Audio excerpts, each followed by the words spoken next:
हिंद बच्चों, मैं आपका अपना प्यारा engineer Satish sir topper board में आपका स्वागत है। आज बहुत ही इंपॉर्टेंट टॉपिक स्टार्ट होने वाला है, दो चर वाले रैखिक समीकरण। और जाने ये टॉपिक कितना इंपॉर्टेंट है। ये टॉपिक से हर साल आपको 10th बोर्ड यानी मैट्रिक बोर्ड में 20 नंबर पूछा जाता है और बहुत ही आसान है, बहुत ही इंटरेस्टिंग है। अगर थोड़ा सा इसको ध्यान से पढ़ लेते हैं तो 20 में 20 आपका नंबर आएगा।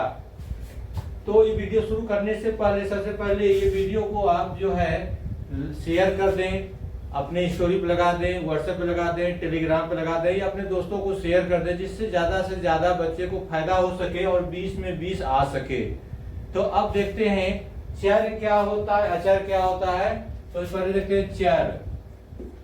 चर का मतलब होता है वेरिएबल। वेरिएबल का मतलब होता है जो बदल सके, यानी ए बी सी से लेकर के एक्स वाई जेड तक जितने भी होते हैं ये हमारा वेरिएबल होता है।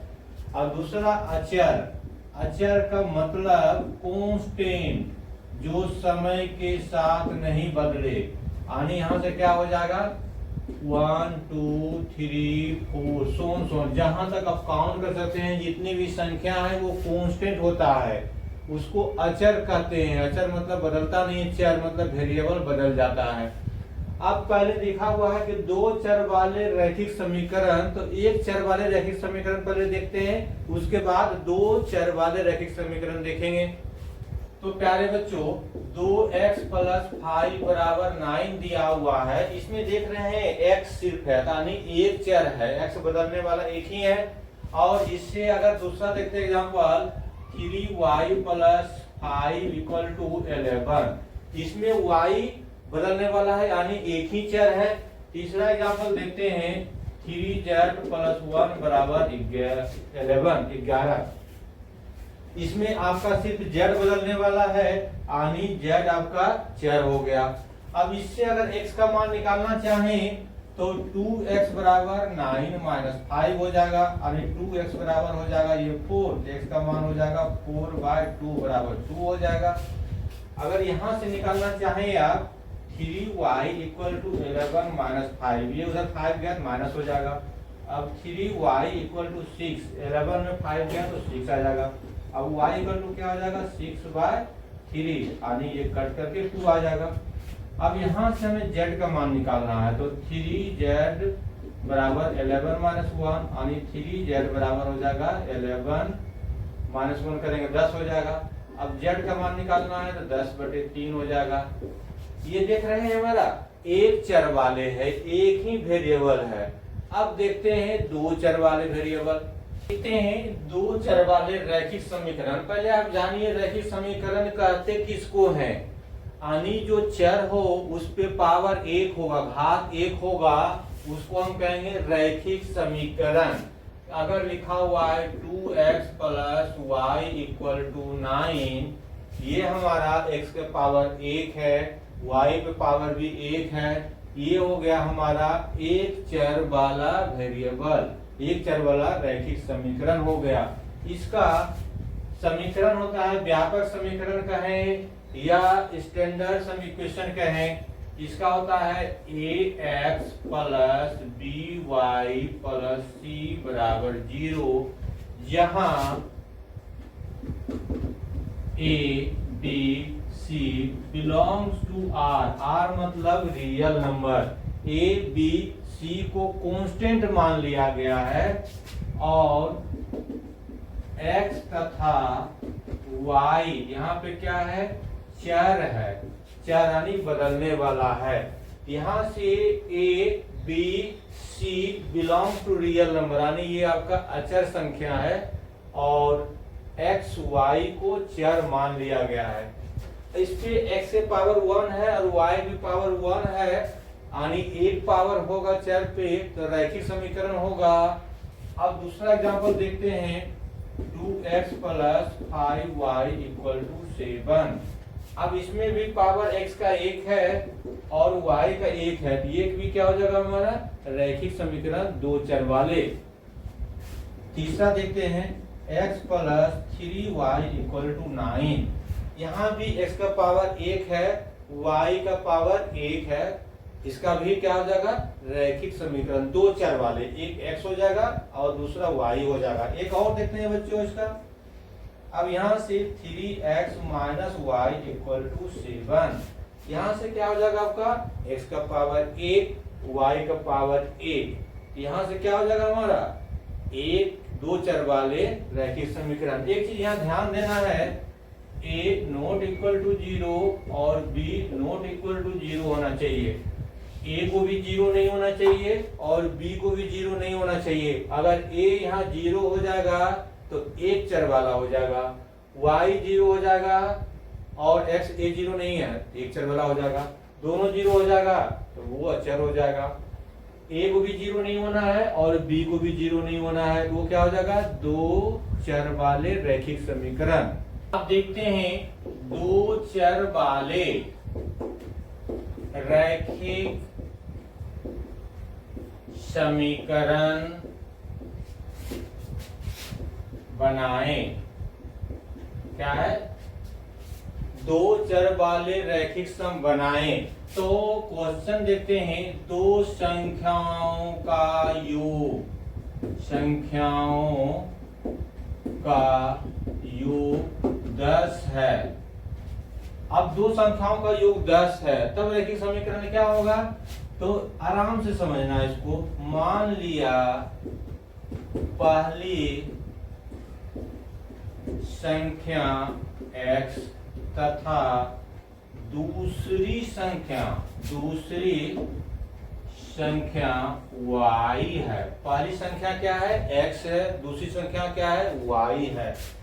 तब कहता है क्या, दो संख्याओं का योग यानी x प्लस y बराबर 10। अगर यहीं पे रहता दो संख्याओं का अंतर 10 है या दो संख्याओं का अंतर 20 है, तो कैसे बनाते, दूसरा देखते हैं, ये हो जाएगा सॉल्यूशन। दो संख्याओं का अंतर 15 है, तो रैखिक समीकरण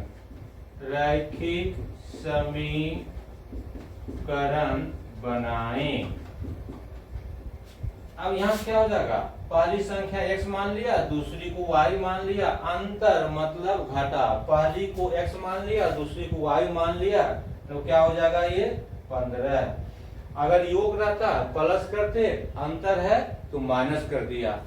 अब इसका मान कैसे निकालते हैं, छोटा छोटा एग्जांपल से, बेसिक एकदम पढ़ना है, बेसिक से लेकर के एकदम हायर तक पढ़ना है कि 20 में 20 नंबर आपका हो, एक भी नंबर कम ना हो। तो देखते हैं, यदि दिया हुआ है x प्लस वाई बराबर 5, x बराबर 1 है तो y बराबर क्या होगा, तो यहाँ से निकालना है x प्लस वाई बराबर 5 दिया हुआ है। अब यहाँ से 1 प्लस वाई बराबर 5, अब y बराबर क्या हो जाएगा, 5 माइनस 1 बराबर 4, यानी y बराबर क्या हो जाएगा, 4 हो जाएगा।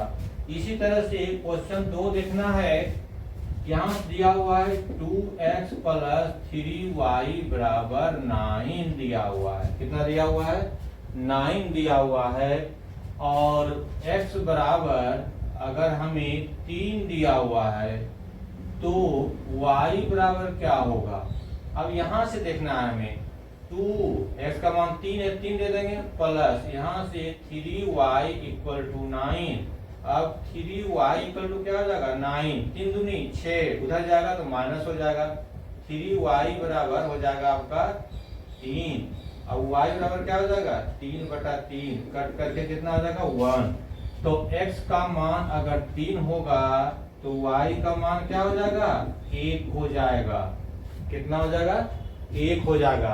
इसी तरह से एक और एग्जांपल देखते हैं, तीसरा में अगर 2x प्लस वाई बराबर 7 दिया हुआ है, यदि y बराबर 3 हो तो x बराबर 8। अब यहाँ से क्या करना है, 2x, y दिया हुआ है 3, तो y का मान 3 कर दिया इक्वल टू 7 हो गया। अब यहाँ से 2x इक्वल टू क्या हो जाएगा, 7 माइनस 3, 7 माइनस 3 कितना हो जाएगा, 4। अब 2x बराबर 4, तो x बराबर क्या हो जाएगा, 4/2 बराबर कट करके क्या हो जाएगा 2, x बराबर क्या हो जाएगा 2। तो ये सबको आराम से समझना है। फिर से अगर समझ लें 2x plus Y equal to 7 दिया हुआ है, तो y का मान कितना दिया हुआ है 3, तो x बराबर क्या होगा निकालना है। तो यहाँ से y का मान रख दिया 2x प्लस वाई यानी 3 बराबर 7, ये उधर चल जाएगा 3 क्या हो जाएगा घट जाएगा, 2x बराबर 4 हो जाएगा। अब यहाँ से x बराबर क्या हो जाएगा 4/2 बराबर 2 हो जाएगा और x का मान 2 हो जाएगा। अब इसको शब्दों में क्वेश्चन दिया हुआ रहेगा तब कैसे बनाएंगे। रैखिक समीकरण बनाने के लिए सिखा रहे हैं आपको। तो यदि 2 केजी अंगूर का दाम 2 केजी अंगूर और 3 केजी एप्पल यानी सेब का दाम 150 रुपया है, तो रैखिक समीकरण बताएं। तो रैखिक समीकरण बनाएं। क्या होगा रैखिक समीकरण बनाएं। अब इसमें मान लिया x केजी अंगूर है, x रुपए केजी अंगूर है और y केजी रुपए सेब है। x रुपया केजी अंगूर, y रुपया केजी सेब। अब प्रश्नानुसार क्या हो जाएगा हमारा 2 केजी यानी 2x plus 3y equal to कितना है 150 रुपया। कितना 150 रुपया है। इसको आराम से समझिए। पहले 2 केजी अंगूर और 3 केजी सेब का दाम 150 रुपया है, दोनों जोड़ने के बाद 150 रुपया आता है। तो x रुपये केजी अंगूर मान लिया, y रुपये केजी सेब मान लिया, कितना हो जाएगा 2x plus 3y equal to 150। 2x क्यों हुआ क्योंकि x रुपये केजी अंगूर है, कितना केजी है 2 केजी, y रुपये केजी सेब है, कितना केजी है तो 3 केजी, तो 3y। और दोनों को मिलाने के बाद हमारा 150 रुपया है। अब इसी से आगे एक और क्वेश्चन देखते हैं। 5 केजी आलू का दाम तथा 2 केजी आटा का दाम 300 रुपया है। कितना है 300 रुपया है। तब समीकरण बनाना है। पहला को क्या मान लेना है x रुपये केजी आलू और y रुपये केजी आटा हो जाएगा। यहाँ क्या हो जाएगा हमारा 5x, उसके बाद 2 केजी दिया हुआ है तो 2y इक्वल टू 300 रुपया हो जाएगा। आराम से समझिए इसको। 5 केजी आलू, आलू मान लिया x रुपये केजी और आलू आटा मान लिया y रुपये केजी। आलू कैसे केजी है 5 केजी है 5x हो जाएगा और ये y रुपये केजी यानी 2 केजी है तो 2y इक्वल टू 300 हो जाएगा। इसी तरह से अगर देखते हैं कि 3 केजी एप्पल का दाम और 5 केजी अंगूर का दाम 300 रुपया है। कितना है 3 केजी एप्पल का दाम तो 3x प्लस 5 केजी अंगूर का दाम तो 5y इक्वल टू 300 मान लें या 500 मान लें। तो 3 केजी पहला को x मानते हैं दूसरे को y मानते हैं तो 3 केजी यानी 3x हो जाएगा, 5 केजी यानी 5y हो जाएगा। y और x क्या है x इसका दाम हो जाएगा और y इसका दाम हो जाएगा। दोनों जोड़ने के बाद 300 रुपया आ रहा है। कुछ और क्वेश्चन देखते हैं। 5 केजी आम और 5 केजी आम और 3 केजी सेब का कीमत 500 रुपया है। तो रैखिक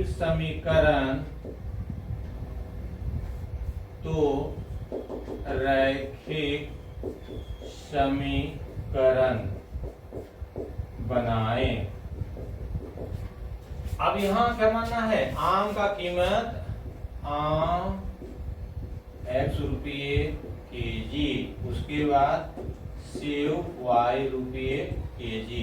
अब कितना केजी दिया हुआ है 5 केजी, तो 5x और ये 3 केजी दिया हुआ है 3y इक्वल टू कितना है 500।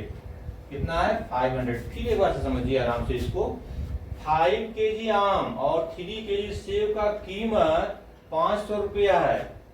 तो x रुपये केजी मान लिया आम और y केजी मान लिया, y रुपये केजी मान लिया आपका सेव। तो दोनों को दाम 500 रुपया है।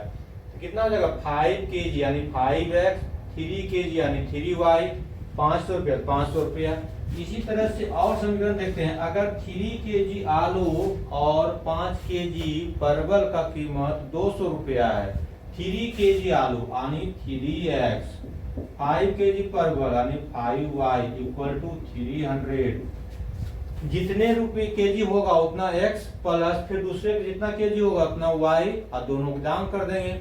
अब देखेंगे कि रैखिक समीकरण कैसे सोल्व करते हैं। रैखिक समीकरण को हल करने के लिए पहला समीकरण दिया हुआ है 2x plus Y equal to 11 और उसके बाद x minus Y equal to दिया हुआ है आपका 7। अब इसको x और y का मान निकालना है। क्या निकालना है x और y का मान। तो सबसे पहले देखना है कि कोफिशिएंट यानी x और y का कोफिशिएंट किसी एक का बराबर है तो सही है, नहीं है तो करना पड़ेगा। और इसमें x और y यानी y का कोफिशिएंट यानी गुणक बराबर है। इसको जोड़ने के बाद ये कट जाएगा। क्या हो जाएगा कट जाएगा, क्योंकि प्लस वाई और माइनस वाई कट जाएगा। यहाँ 2x है x है, कितना हो जाएगा ये 3x और ये जोड़ेंगे 11 7 कितना हो जाएगा ये 18 यानी 3x बराबर 18 आ जाएगा। तो x बराबर कितना आ जाएगा बच्चों 18/3 यानी 6 हो जाएगा।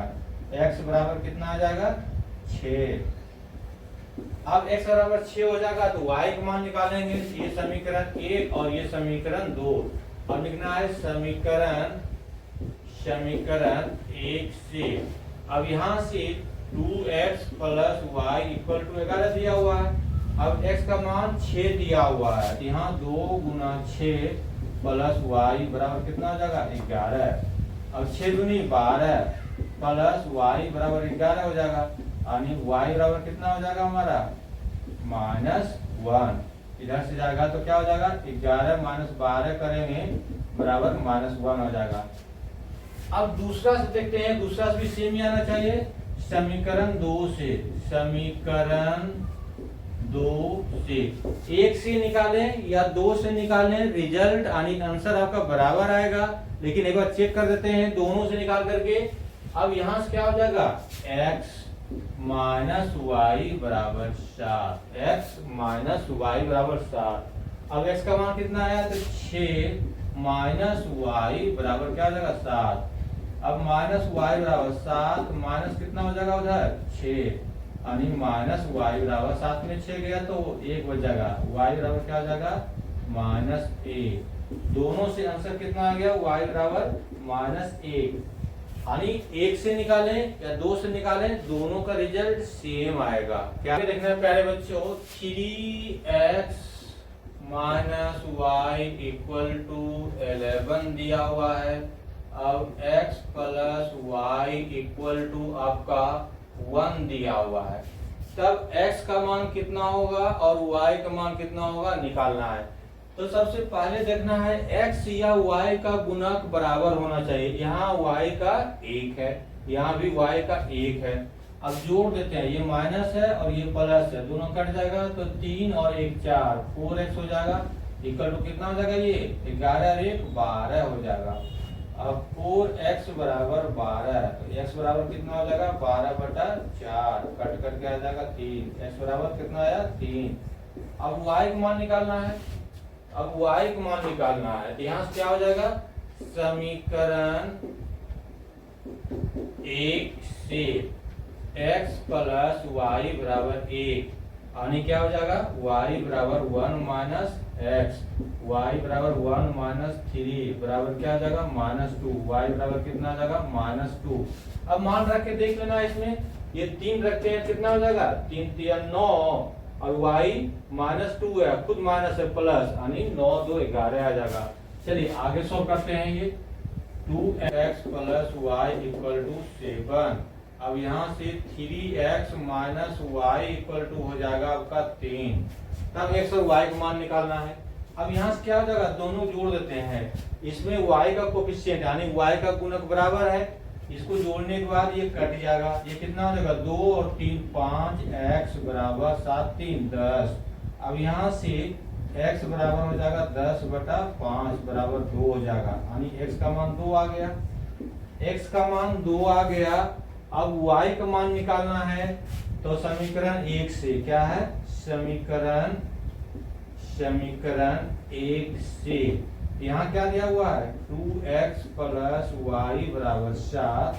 अब यहाँ से 2x का मान कितना है, गुना 2 प्लस वाई बराबर 7 आ जाएगा। y बराबर क्या आ जाएगा, 7 माइनस 4, 2 दूनी 4, उधर गया माइनस हो जाएगा, ये 3 हो जाएगा। y बराबर 3 आ जाएगा। अब x बराबर 2 किसी एक में रख के देख लेंगे। यहाँ से 2 दूनी 4 और y कितना है 3, 4 और 3 7 आ गया। अब आगे देखना है बच्चों, 5x माइनस वाई बराबर 4 दिया हुआ है। अब उसके बाद x प्लस वाई बराबर आपका 6 दिया हुआ है। तब x और y का मान निकालना है। तब x का मान कितना होगा, y मान कितना होगा। इसमें सबसे पहले देखना है कोफिशिएंट x का या y बराबर होना चाहिए। ये हमारा बराबर है, ये हमारा क्या हो जाएगा, कट जाएगा। तो 5 और 1 कितना हो जाएगा, 6x बराबर यहाँ से 6 4 10 हो जाएगा। अब x बराबर कितना हो जाएगा हमारा, x बराबर 10/6 यानी कितना हो जाएगा, 5/3 हो जाएगा। x बराबर कितना हो जाएगा, 5/3 हो जाएगा। अब y का मान निकालना है, तो किसी एक से निकाल सकते हैं। y का मान समीकरण 1 से, एक में क्या दिया हुआ है, 5x माइनस वाई बराबर 4 दिया हुआ है। अब यहाँ से x का मान आ गया हमारा 5/3, तो 5 गुना 5/3 माइनस वाई बराबर 4। अब माइनस वाई बराबर 4 माइनस 25/3, 25/3। अब एलसीएम लेने कितना हो जाएगा, 4 12 माइनस 25/3। अब y बराबर यहाँ लिख देता हूँ मैं। अब माइनस वाई बराबर 12 में 25 गया तो माइनस 13/3। ये माइनस माइनस कट गया, y बराबर क्या आ जाएगा, 13/3। y बराबर कितना आ जाएगा, 13/3। अब दोनों करके जोड़ देते हैं, चेक कर लेते हैं। x का मान कितना है आपका, है x का मान आ गया आपका 5/3 और प्लस y का मान 13/3। एलसीएम लेंगे 3 हो जाएगा, 13 5 18, 18/3 कितना आ जाएगा, ये कट करके 6। ये आंसर हो गया।